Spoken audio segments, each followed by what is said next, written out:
heart. In the one naive heart. In the dimly lit corridors of Starlight Orphanage, nestled on the outskirts of a forgotten town, was the life Vyan had been accustomed to for as long as he could remember. No family name, no glittering pedigree to flaunt, just a daily grind painted in various shades of blah. Even when he lucked into a gig as an apprentice for the reputed House Estelle, it was still the same old snooze fest.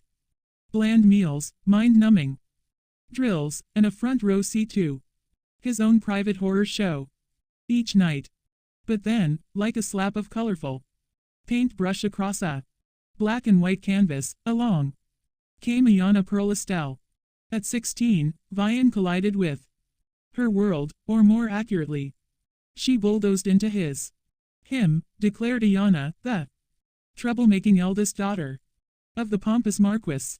Vyan's head was dutifully bowed, certain that he wasn't the him she had in mind. That was until the collective weight of everyone's gaze forced him to look up. And there she was, the ice queen herself, sporting a pair of cold violet orbs. "I want him," she proclaimed, "as my personal knight." It seemed like the universe released a sigh, relieved that a violent storm had passed. But poor Vyan, he was swept up in that cyclone like an innocent cattle. "Excellent choice, my lady. He's a gem of a knight," Chris chimed in, his praise dripping with as much sincerity as a politician's campaign promises.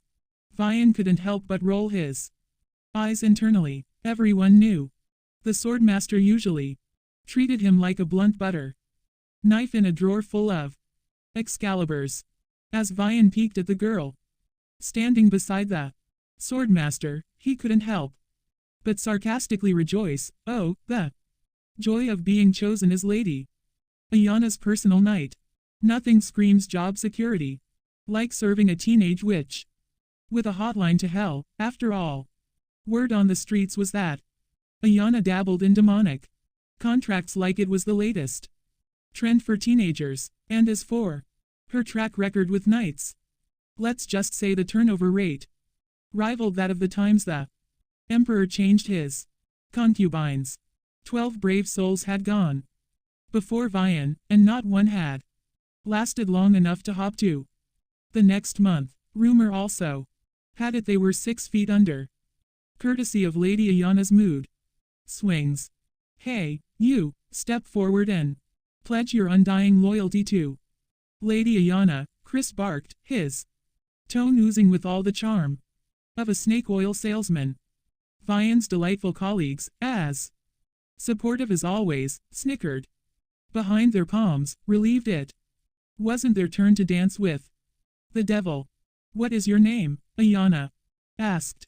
Before Vyan could even muster a syllable, Chris leapt into action, ready to recite the epic saga of Vyan, the Nameless. "My lady, Vyan is a splendid lad. Though, you should know, my lady, he lacks a family name." And a flick of Lyana's wrist halted Chris's monologue mid-flow. "Sir Chris, I do believe I addressed him, not you," she declared, her tone sharper than a sword's edge. "As for his lineage, did you hear me inquire about it?" No, my lady. My apologies," Chris muttered, retreating like a scolded pup. Closing the gap between them, Lyana fixed her gaze on Vyan, her eyes boring into his soul. "So tell me yourself, what is your name?" Her tone might have come as stern and cold, but it carried a hint that it didn't matter to her where he came from. She just wanted to know the name of the man who would follow her around like a shadow. "Vyan," he replied, and for the first time, he did not feel ashamed for not following through with a surname. "So, Vyan, do you accept being my knight?" Everyone behind Vyan gasped in surprise, even Chris, because this was a question she hadn't asked any of her previous knights. However, the question wasn't What bothered Vyan? It was the look in her eyes that said if he uttered no, then she would find another night without a second thought. It meant she was actually giving him away out, unlike others before him. Therefore, he needed to answer with careful consideration. It was obvious she would be a master hard to please and serve. He might even end up like those 12 other knights. But who cares? Vyan internally shrugged and decided to hitch his wagon to the rumored witch's train. Life hadn't exactly been a bed of roses for him, so why not roll the dice and see where this wild ride took him? Plus, he figured if he was going to be anyone's loyal lapdog, it might as well be for someone who could conjure demons over their morning tea. Yes, of course, it would be an honor, my lady, was his final response. Just as he prepared to kneel, Lyana stalled him. There is no need for oaths unless they come from the heart, so, forget the formalities, just walk with me from now on. Oh, Lyana probably had her spidey senses tingling, sniffing out Vyan's nonchalance like a bloodhound. But did that stop him from seizing the moment? Not a chance. If sincerity was the dish of the day, then Vyan was going to serve it up with a side of pure gold heart, or at least a shiny penny for a heart. No, my lady, his voice carried a note of determination. I mean it. I want to swear my allegiance to you. Despite his laid-back attitude, Vyan truly wanted to vow to be her shield and protector. Even a demon needed a guard dog. Right. As if this time his sincerity reached her ice-cold heart. Lyana's stoic facade melted like ice in the sun, replaced by a genuine smile that seemed to light up his dim world. Well, if you insist, Vyan. Watching her eyes sparkle with a newfound warmth, no longer looking cold or dull, he couldn't help but mirror her warm smile.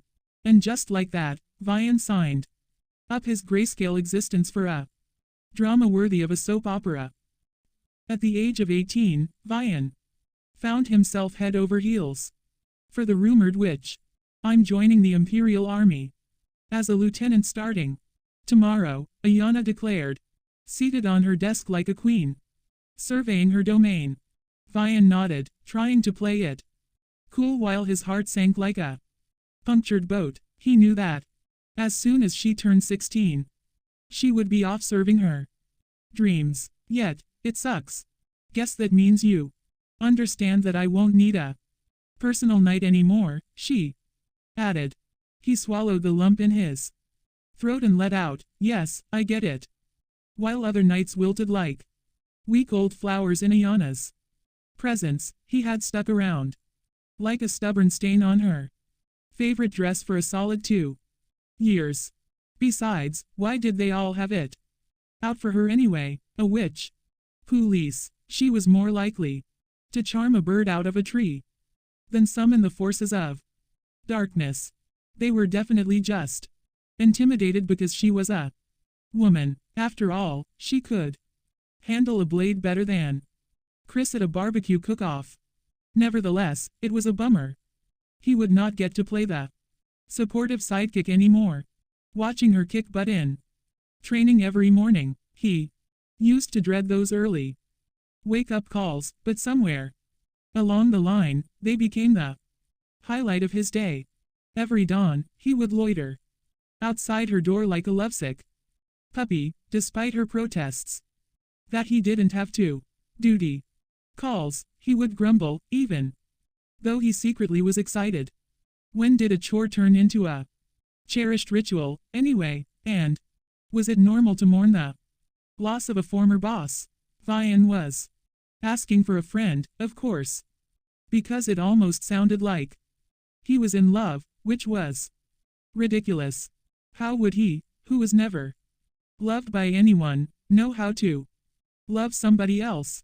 As Lyana rose from her seat, she approached Vyan, clasping his hands in hers. Her touch felt like a balm on Vyan's battered heart. I will miss you, Vyan, she murmured, her smile bittersweet. Let's not let this parting turn us into strangers. Okay, we are friends now. Come chat whenever you fancy. I have got your back. Always. Ah, there it was. The moment of clarity. He didn't want just friendship, he wanted the whole enchilada. So what if nobody ever taught him how to love? It didn't mean love couldn't be self-taught like all the other things in his life. But alas, blurting out, I am head over heels for you, didn't seem like the smoothest delivery at the moment. Thank you, my lady, he managed, his voice hitching with emotion. And forgive me. For what? She cocked her head, her eyes searching his. For being a lovesick fool. For daring to dream beyond my station. For wanting more. When I have nothing to offer. I just realized I haven't done nearly enough for you. Compared to what you have done for me, he improvised, a half-truth hiding beneath his words. Who says? Her smile widened, and his heart did a triple axle in his chest. You have given me more than anyone ever has, Vyan. You have no idea how much you mean to me. With her words ringing in his ears, Vyan swore once again. Oh, my lady, even if my official duty ends today, I will always be your knight in shining armor. This time, for love. Would it be too much to ask? How much exactly? He ventured, feeling like a nervous preteen. A soft chuckle escaped her lips. Her gaze unwavering as she replied, I could lose everyone in this world and barely bat an eye. But if I lost you, she trailed off, her thumb tracing patterns on his hand, I would lose my mind. In that moment, he knew he wasn't alone, that someone out there cared if he vanished into thin air. And for Vyan, that was worth more than all the riches in the world.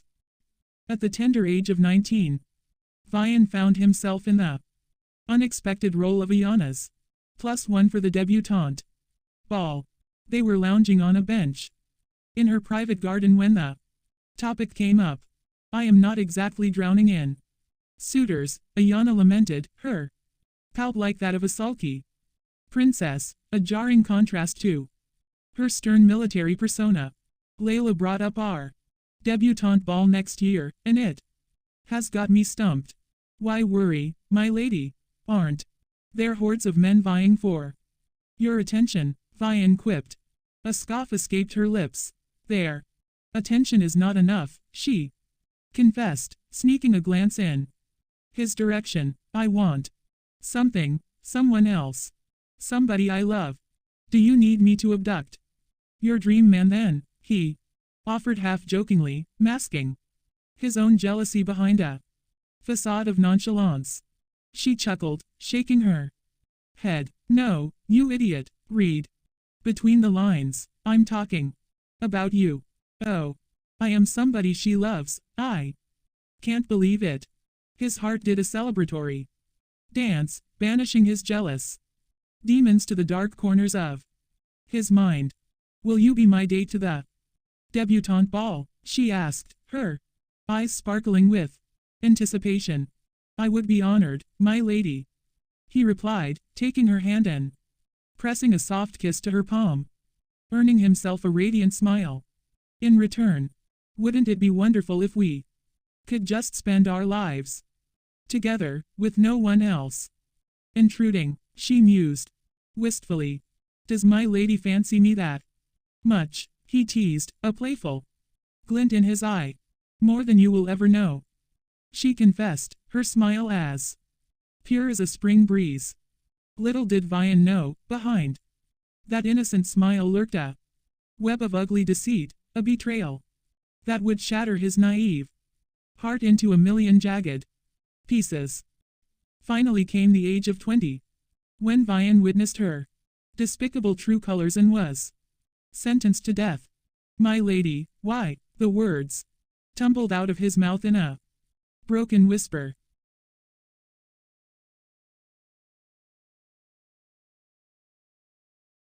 too blind to her lies.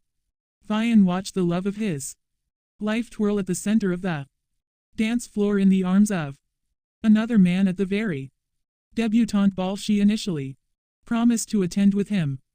With smiles as dazzling as the ballroom chandelier, they waltzed through the crowd, leaving onlookers swooning in their wake. But for Vyan, the sight was like a punch to the gut and a dagger to the heart. He refused to believe it at first, brushing off the whispers of his fellow knights like pesky mosquitoes. But curiosity got the best of him, and he snuck into the banquet hall, inconspicuously, only to come face to face with the harsh truth. Lyana had sworn to attend the debutante ball solo after explaining to him why she couldn't go with Vyan. Yet here she was, cozying up to none other than the crown prince of Haines. Disappointment tasted bitter on Vyan's tongue as he quietly slipped away, his heart bleeding and his mind reeling, as he tossed and turned throughout the night, replaying every cherished moment with Lyana like a broken record. He convinced himself like a fool that she must have some reason behind this.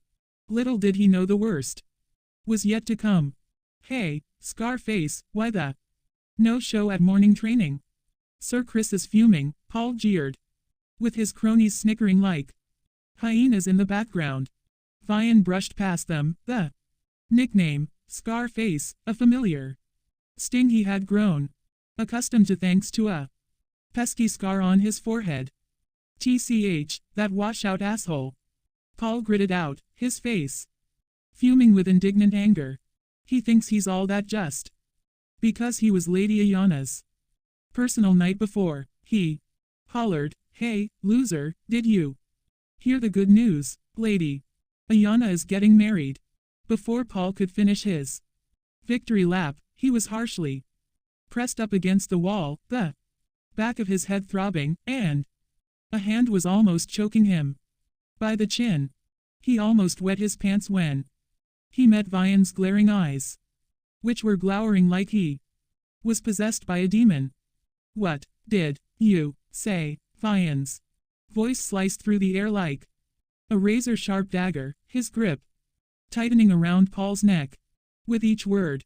Paul stuttered, his eyes wide with fear. Vyan's fingers dug into Paul's skin mercilessly. Repeat it. Right now. I said, Lady Lyana is getting married, Paul squeaked out. In an instant, Vyan released his hold, causing Paul to crumple to the floor, gasping for air. It's impossible, Vyan muttered, his mind reeling with disbelief. With a heart heavy, he sprinted from the scene, adrenaline pumping through his veins like wildfire. This can't be true, he repeated to himself like a mantra. You said I was the only one you liked. Why did you lie? Why didn't you tell me about it? He followed an instinctual pull to the garden behind the manor, where he knew Lyana would be. Somehow, he always sensed her presence nearby. As he stumbled upon the scene of Lyana laughing with her golden-haired suitor, his once colorful world was engulfed in black. But amid the despair, a realization dawned.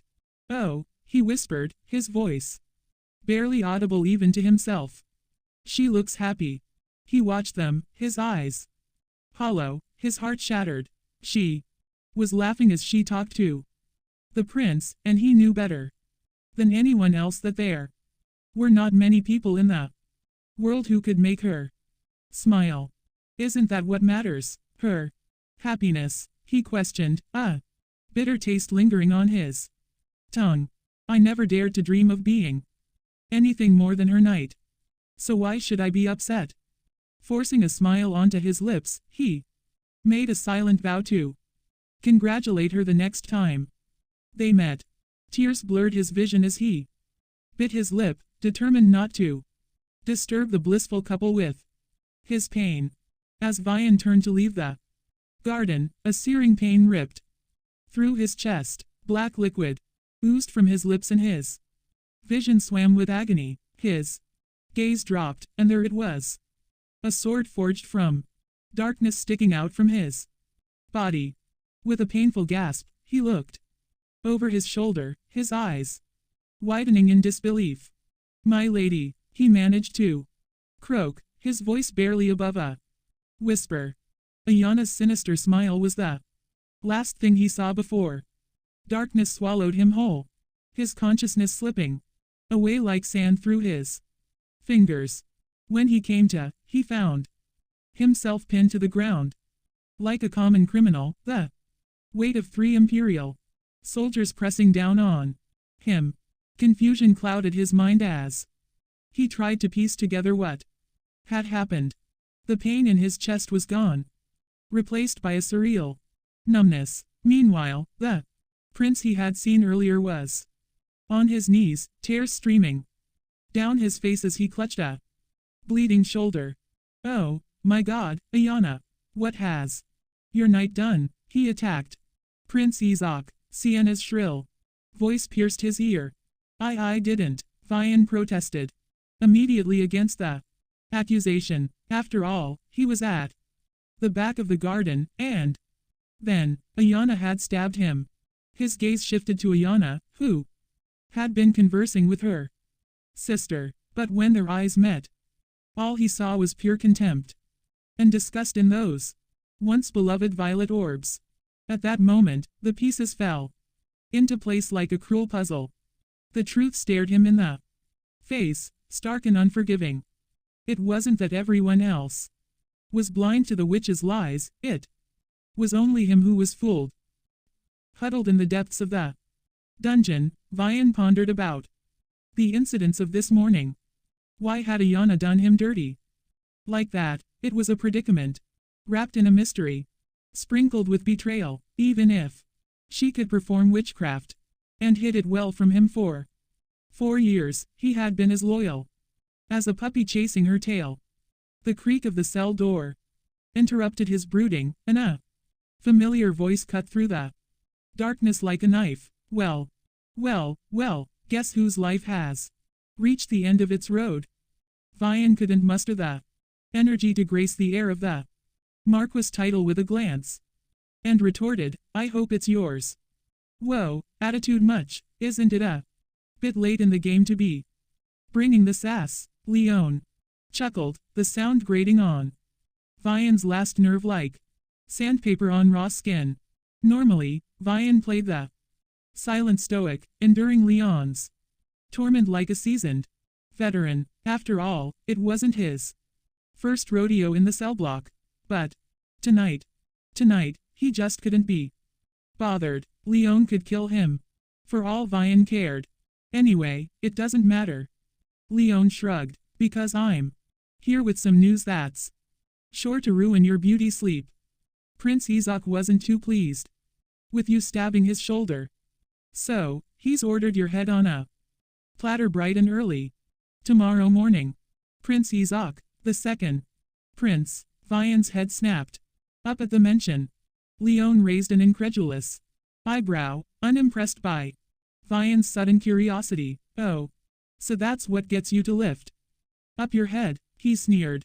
"Yes, the guy you decided to attack like an idiot because of your stupid jealousy happens to be none other than the second prince, Izak. You are lucky it wasn't the crown prince, pal, otherwise, you would have been chopped into half by now, no questions asked."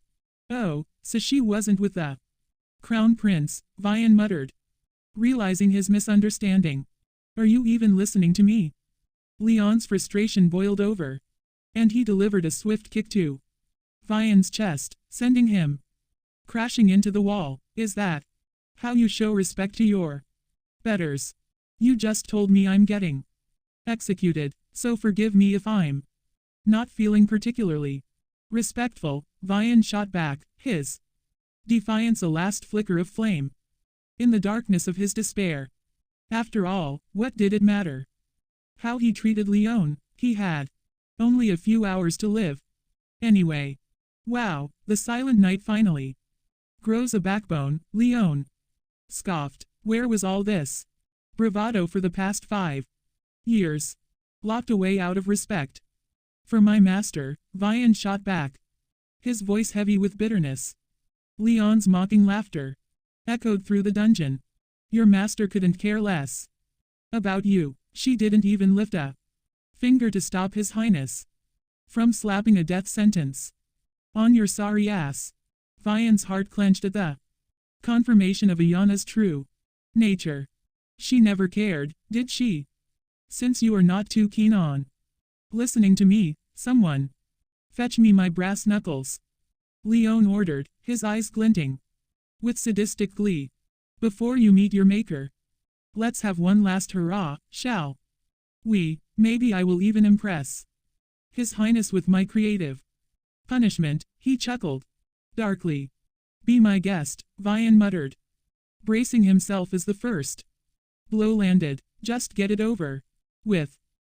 Vyan's body throbbed with agony, every inch of him screaming after Leon's relentless torture.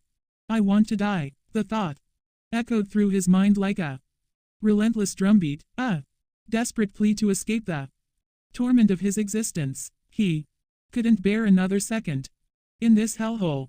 His eyes drifted to the cold wall of his cell. Should I bang my head on the wall until I bleed out? He murmured, the words barely audible even to himself. I would rather end it myself than let them do it for me. Summoning the last ounce of his strength, he began to drag himself towards the wall, his mind consumed by desperate thoughts of escape, of release. But just as he reached the threshold of the afterlife, a shadow loomed outside his cell, freezing him in his tracks. Were you not done? The words caught in his throat as his eyes fell upon the woman he had once worshipped like a goddess. Under the dim light, she appeared not as the angel he had once believed her to be, but as a ruthless demon, her true colors laid bare for him to see. For the first time, Vyan saw her for who she truly was, an evil sorceress who had betrayed the very person she claimed to love. If you had asked, I would have laid down my life for you, he spat, his voice devoid of the warmth and adoration it once held. But after what you've done to me, how dare you show your face? He waited for her response, his heart clinging to a sliver of hope that perhaps there was some explanation, some justification for her actions. Please, anything, just tell me. You didn't. But as she burst into a cruel fit of laughter, that tiny glimmer of hope shattered like glass, leaving nothing but a hollow of the person he once was.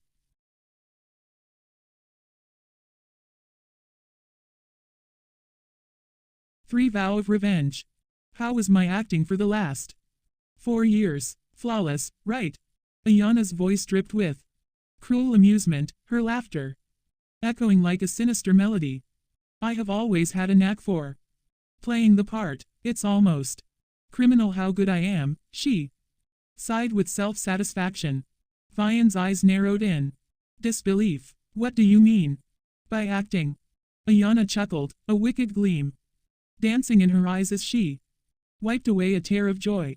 Oh, Vyan, you are so naive, she taunted. Did you really think I kept you close because I liked you? What an idiot. You were nothing more than my puppet.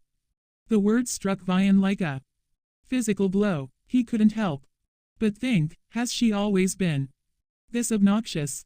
Let me spell it out for you. Since you seem to be struggling, she continued, her tone dripping with disdain. When I saw you for the first time 4 years ago, I just knew you were the perfect scapegoat for me. No family, no support. Just a convenient pawn to manipulate at will. If anything had gone awry, you would have taken the fall, just like you did today. So the last 4 years of his life, the supposed happiest years, had been nothing but a twisted joke for her. But I had to keep up the facade, didn't I? Lyana smirked, relishing in his anguish. How else would I have enjoyed the sight of your betrayed expression, those pained looks you are throwing at me right now? They are too good. They are worth every moment of effort I put into you. How did I never see through her deception? How have I been so blind? Do you know what's even funnier, Vyan? Lyana asked. But he remained silent, refusing to give her the satisfaction of a response. It's the fact that you actually believed I loved you. Her merciless laughter reverberated through the hallways. I mean, seriously. How could you think that I, the daughter of an esteemed marquess, would stoop so low as to fall for a godforsaken, nameless commoner like you? What could you possibly offer me? A bitter chuckle escaped Vyan's lips. She was the one who had once claimed he gave her something no one else could. And now she dared to mock him about him. The irony was almost too much to bear. She cast him a pitying glance before answering her own question. Just a pretty face. And I have to say, that scar of yours ruins even that much. Her satisfaction was palpable, like a predator reveling in her prey's demise. Ah, it feels so liberating to finally say it. I have been wanting to for ages. Why reveal yourself now? Vyan demanded, his anger simmering beneath the surface. He needed answers, even if they shattered what remained of his crumbled heart. Lyana's eyes lit up with a gleam of excitement. Oh, Vyan, darling, the crown prince proposed to me, she exclaimed giddily. I'm on my way to becoming the queen. Can you imagine? A queen. It has always been my dream. TCH, of course, another lie. She had once claimed her dream was to become the greatest swordsperson in Haines, but this was what she had always wanted all along. And do you think Prince Easton would have approved of me having a close relationship with my loyal knight? She continued, her tone dripping with disdain. There are rumors swirling about us, you know.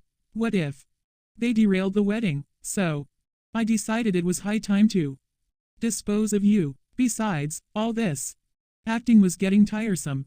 Moreover, a little fun along the way of disposing you didn't hurt anyone, right? As Lyana's mocking laughter echoed in the air, Vyan's expression morphed into a seething rage. You are the worst, he spat, his words laced with venom.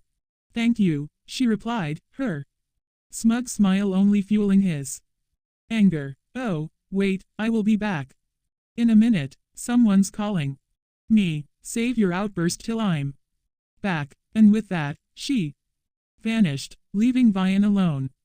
Every fiber of his being screamed with rage as her words echoed in his mind, poisoning his thoughts and blackening his soul. Amidst the storm of his emotions, a new sensation emerged, a desire for vengeance. He had resigned to his fate, ready to accept his demise, until she had come along and shattered his world with the revelation of her lies and betrayal. Why did she have to play such tricks on him?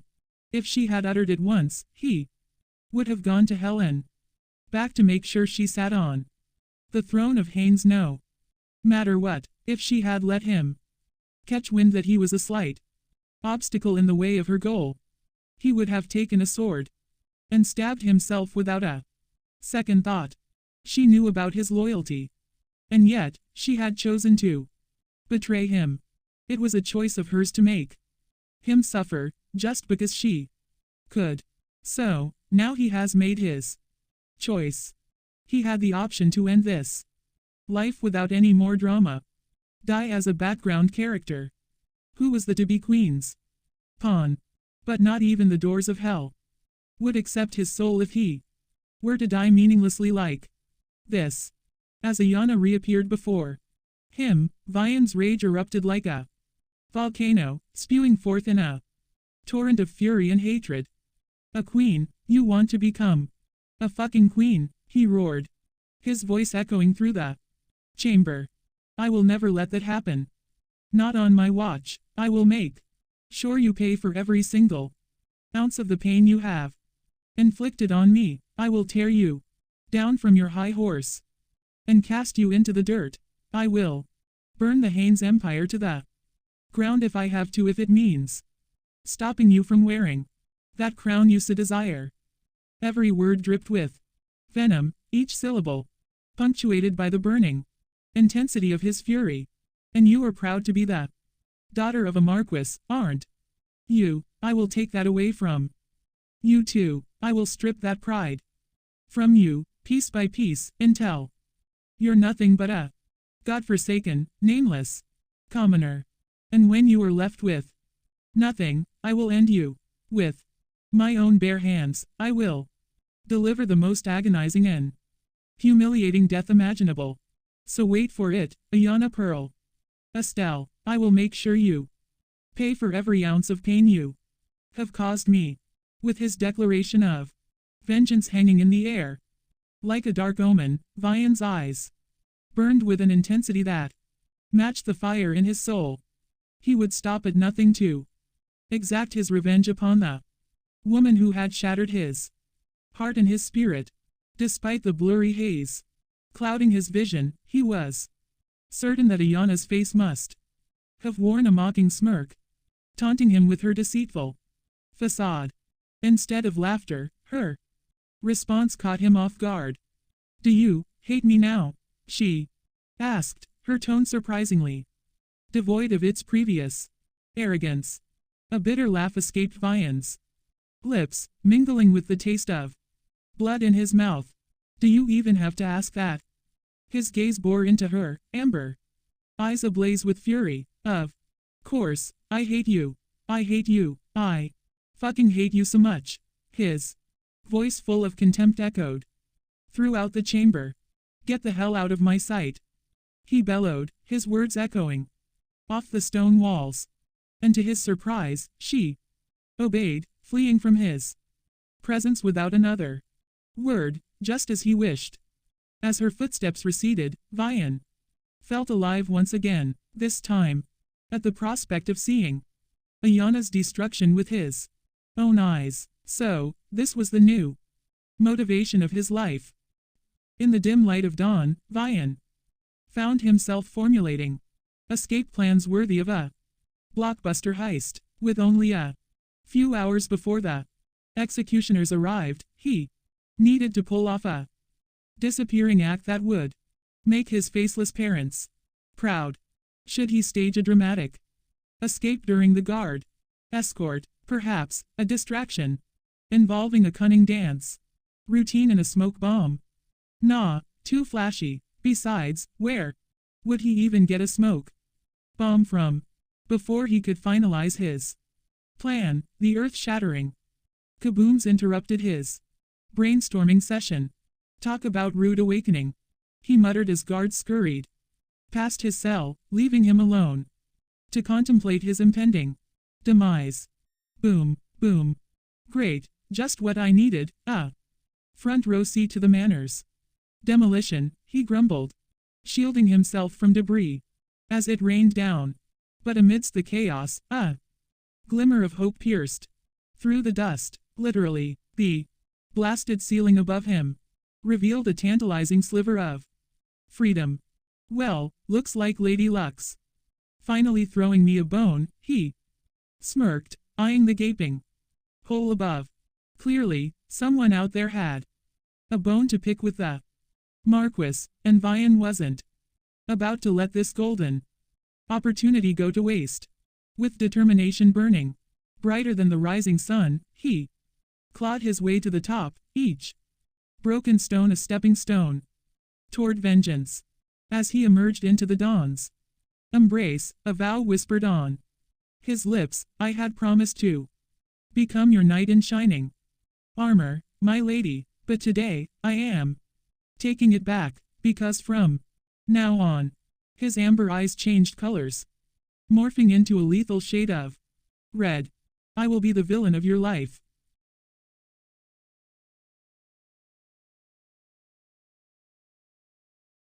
For goddess of magic. Vyan trudged along the icy streets, his cloak more whole than fabric, courtesy of a lucky find near a shop's trash bin. Who knew discarded rags could be so fashionable and intimidating at the same time? He was a walking cautionary sign against the early morning stroll in the sketchy neighborhood. The second prince probably had his minions out hunting for his assailant who dared to bruise his perfect body. The scent of breakfast teased his senses, reminding him of his empty pockets and rumbling stomach. Maybe he could trade some dramatic stories for a hot meal. Wanted, wounded fugitive, seeks sustenance, will work for bacon. Never mind, his employer would faint seeing his haggard state. Cantas's cold in the month of crystal was like a slap from an angry ice queen. Perhaps it was Lyana herself, and Vyan was feeling every frosty sting. If only he had splurged on some thermal undies instead of saving every penny for a rainy day that turned into a blizzard. Not that it mattered, anyway. He never got to bring in his savings while escaping. Nevertheless, beneath the layers of frost and torn fabric, his heart burned hotter than a dragon's breath. That woman, the one who shattered his heart like a glass slipper, was now just a bitter memory. Love was lost, but hey, at least he still had his dignity. Well, most of it at least. Now where should I go? Vyan pondered. Should I clean up and try to find a job outside of Cantas? Once I save up enough, I can come back for revenge. As someone harshly pushed Vyan to make way for themselves and he hit the concrete like a sack of potatoes, he realized he was less of a knight in shining armor and more like a jester in tinfoil. Seriously, who was he kidding? With all this brooding anti-hero nonsense, his life was more tragic comedy than epic revenge drama. The sorceress, Lyana, was the director of his puppet show, and she was killing it with her performance, award-worthy levels of manipulation and deceit. Seriously, he should have known better than to fall for her act, but how would he? After all, it seemed like his love was blind and apparently also deaf to warning signs. His life before her was like a black and white movie marathon on repeat, boring, predictable, and in desperate need of some color correction. But now, with her in the picture, it was like someone had cranked up the saturation to the max and then thrown in a plot twist worthy of a dark thriller novel. And let's not forget the supporting cast of characters who made his slice of life episodes hell. The bullies, the backstabbers, and the haughty nobles. They all had a role to play in adding tragedy to his life story. So here he was, face down in his palms on a sidewalk, crying his eyes out like a rejected extra in a melodrama. It was a real tear-jerker moment, but not in the way he imagined when he practiced his Best Night Award acceptance speech in the shower, handed over to him by his former master.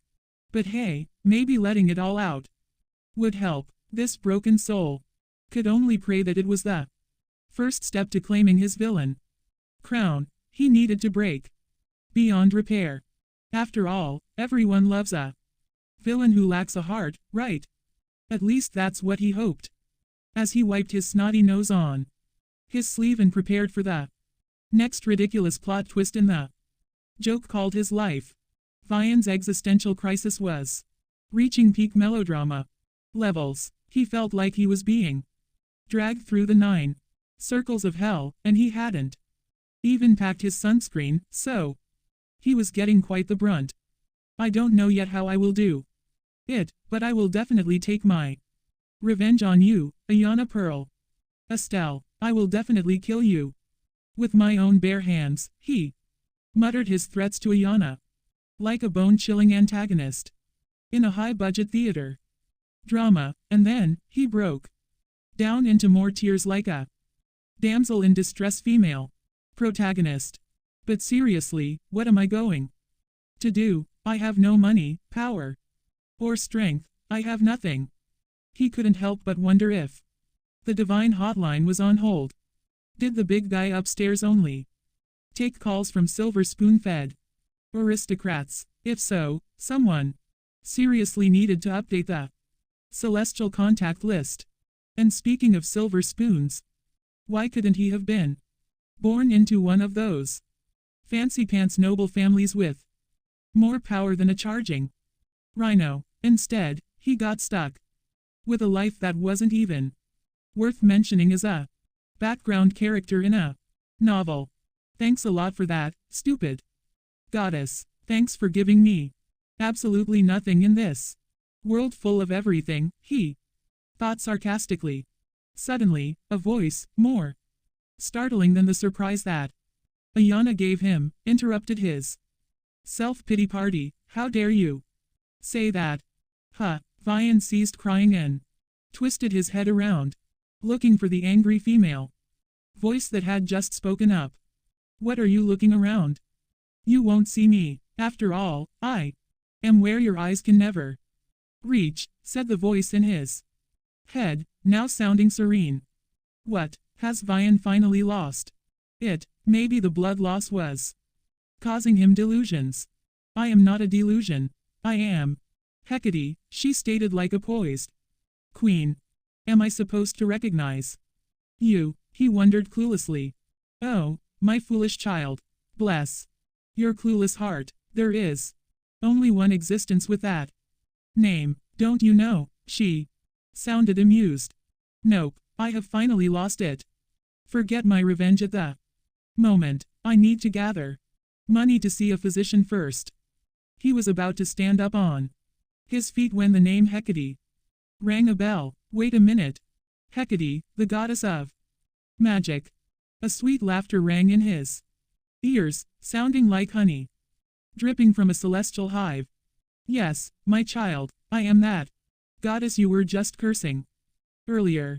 Considering you are not a pesky mage playing dirty tricks on me, why are you talking to someone like me? I am not an aristocrat that you should be wasting your breath on. He frowned, not exactly impressed or thrilled. A goddess out of all beings was bothering him.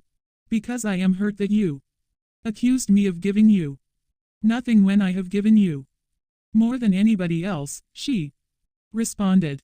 Are the heavens up there stocked with drugs? Because you sound high, he deadpanned. Now, either that, or I was born blind, because I see nothing that you claim to have given me. Patience, my child, patience. Everything will come to you when the time is right. Good. Things take time, no. Well, harsh fact, I will end up 6 feet under the soil before your so-called right time comes, so don't waste my time anymore and get out of my head. The supposed goddess let out a defeated sigh. Fine, since you are so displeased with me, I will give you back what is truly yours. Consider it a gift, my dear child. Huh, what gift?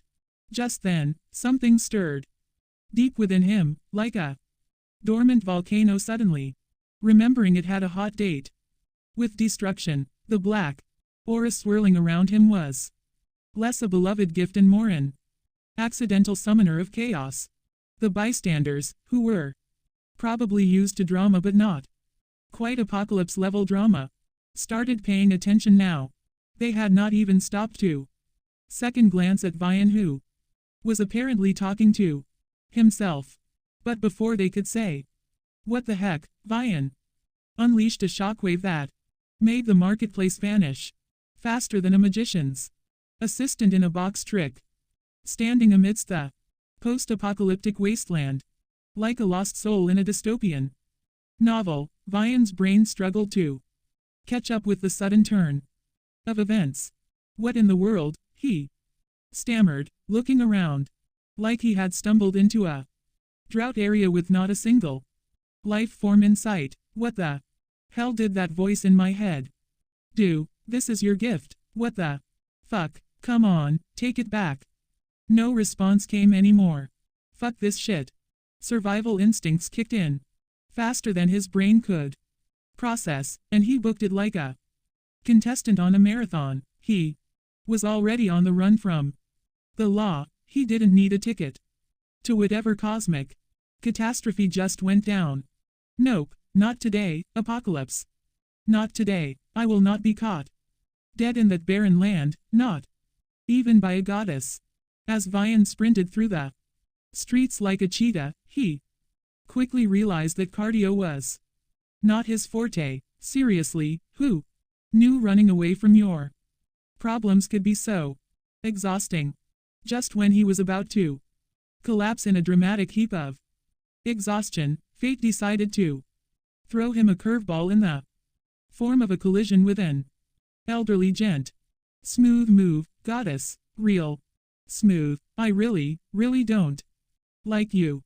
Sorry about that, Vyan began, but before he could finish his apology, the old man's eyes widened like he had just seen a ghost. Considering Vyan's luck in this goddess messing with him, it would not surprise him if ghosts were next on the agenda. You are my master. No, I am not a ghost. Say. What now?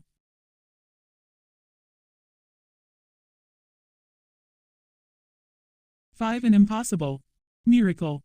Vyan blinked up at the man, whose designer trench coat was now sporting a stylish mud splatter pattern, courtesy of his clumsiness. He braced himself for a painful tongue lashing, because nothing says, "Welcome back to prison," like angering another nobleman. However, the nobleman's reaction was not quite what he had expected.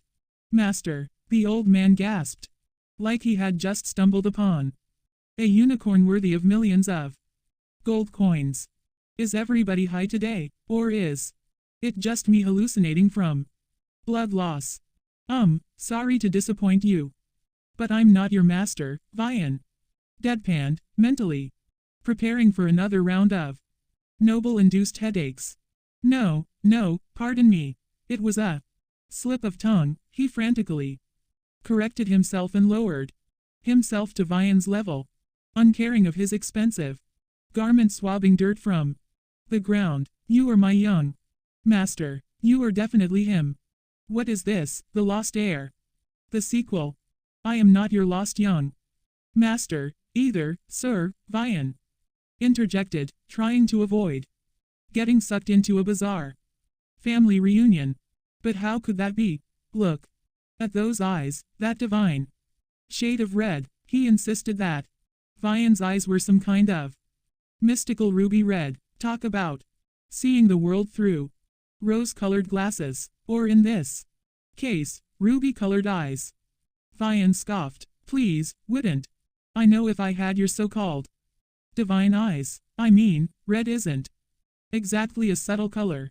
Why don't you check for yourself right now? He requested, his absolute confidence wavering Vyan's own.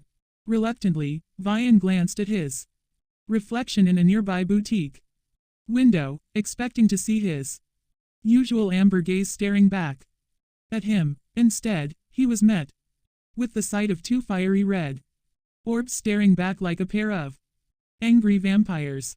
Wow, Vyan breathed out. Well, I guess that explains why I am seeing all red, he quipped. Because when life hands you a supernatural makeover, you might as well crack a joke. But right after that, Vyan's panic skyrocketed faster than a squirrel on a sugar rush. Because more than the fact that his eye color changed, it was the fact that his orbs were now red of all the godforsaken colors. Red, the eye color of the cursed. Of course, his luck being what it was, he would now become the target of every superstitious nutjob with a handful of garlic and a wooden stake. Great, just what he needed on his already overflowing plate of problems. Death by a mob of pitchfork-wielding peasants. Geez, what have I done to Deserve a cursed eye. Makeover. Just then, he remembered the freaky conversation inside his head. Oh, right, it must be that goddess. She said she had a gift for him, and that meant she was sending him a curse. I told you you gave me nothing. But that doesn't mean you will give me a goddamn curse. Maybe there was still a way he could reverse his situation. Maybe if he apologized to Hecate, she would take back the curse. But before he could start drafting his, sorry, goddess, my bad, apology letter, the old man was still yammering on about some young master nonsense. Did the guy have a button for ignore mode? Because Vyan was tempted to find out. Vyan shot to his feet. Listen, sir, I appreciate the enthusiasm, but I am not your young master. Trust me, I would remember if I were someone so important. But the man wasn't taking the hint. No, please, young master, you have to believe me. You are young Master Vyan. How do you know my name? Huh, Vyan snapped, his patience wearing thinner by the second. He needed to hide these eyes before someone reported him. The old man's gaze dropped to Vyan's neck, and then came the bombshell, the locket. Vyan's gaze also followed the silver chain around his neck, where his name was engraved. And suddenly, the weight of it felt heavier than a backpack full of anvils. Memories flooded back. Memories of a time when life was simpler, before it became a dumpster fire of betrayal and curses. With a swift yank, he tore the locket off like he was ripping off a band-aid soaked in lemon juice. He didn't need reminders of the past clinging to him like a clingy ex. He wanted nothing given to him by a lyana on his body.